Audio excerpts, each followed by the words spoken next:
Ayan, good morning mga boss madam. Ito na yung ating ginagawang metal bed frame. Yan.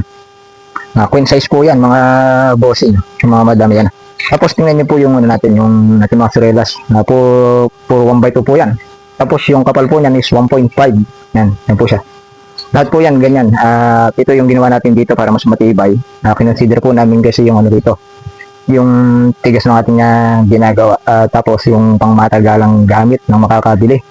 So ayan, kung makita nyo, dalawa rin po yung ano yan, kaya hindi yan magkakaroon ng langit-ngit o ano. Dalawa yung tornilyong nilagay natin dyan para nababakbak po yan. Para pag diniliver sa inyo, ngayon, matatanggal natin, madaling ipasok sa inyo mga kwarto. So ayan po siya mga boss madam.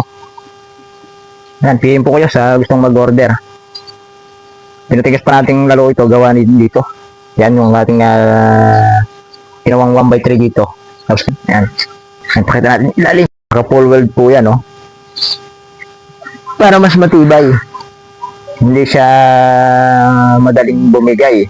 Kahit na medyo malaki yung gagamit. Ayan po siya, mga boss madam. PM po, gusto mag-order. Yan, at para sa ibang detalye.